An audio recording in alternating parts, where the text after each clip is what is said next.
Hello guys, आज मी तुमका कोकम म्हणजेच रातांबे, सायंटिफिक नेम गाझिनिया इंडिका, आयुर्वेदामध्ये वृक्षाम्ल आणि आमच्या भाषेत सोला कशी करतात आणि कोकमचो यूज काय ता सांगता. त्या दिवशी मी, पप्पा आणि मम्मी आम्ही गेलो काजीत. फुल आमचा झाड कोकमने भरलेला होता. इतकी आमका काय मिळायची नसती. बाजूक आता पेराचा झाड लागली ती काढून घेतलं. हे कोकम काढण्यापासून ते सुकवण्यापर्यंतची प्रोसेस खूप मेहनत असतात का, आणि त्याचे फायदे पण तितकेच आहेत. हे वाव. भाजीत किंवा आमटीमध्ये कोकमची जी सालं असतात म्हणजे सोला त्याचा यूज होता.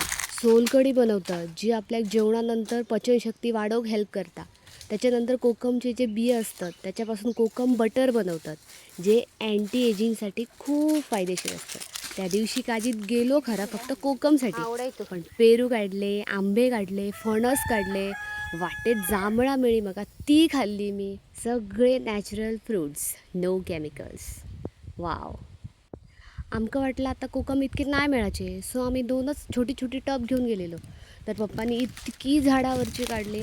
शेवटी मी पिशवेतून ती कोकम थोडी भरली आणि घरात घेऊन गेले. यंदा पाऊस लेट हा म्हणत आमचा जमला, नाहीतर आम्ही कोकम ह्या टायमात काढणार तर कोकणात पॉसिबलच नाही, इतको पाऊस असता. जेव्हा आमची दोन्ही टपा भेंड्यानी भरली म्हणजेच कोकमनी भरली तेव्हा आम्ही घरात घेऊन येलो. मग मम्मी आणि पप्पा लगेच फोडूक बसले. त्याची बिया आणि साला सेपरेट काढली. मग रात्रभर तशीच ठेवली आणि दुसऱ्या दिवशी एका पाट्यावर अशी वाळत ठेवली. मग 4 दिवसांची ही प्रोसेस असता. एकदा सोला थोडी वाळली ना की त्यांका पुन्हा आगं लावचो, म्हणजेच त्याच कोकमचो ज्यूस तो एकदा लावून पुन्हा अशी 2 दिवस सुकवायची. मग करकरीत सोला रेडी होतात आणि 2 वर्षा कंप्लीट त्या सोलांका अजिबात कीड वगैरे काहीही लागत नाही. फक्त ती व्यवस्थित वाळख होई आणि उरलेलो जो आगळ असता म्हणजे तो ज्यूस तो बॉटलमध्ये भरून ठेवायचो मीठ घालून. सुकली का इथलीशी यातली ना. कशी वाटली प्रोसेस आणि तुम्ही कशी सोला करताय ती नक्की सांगा.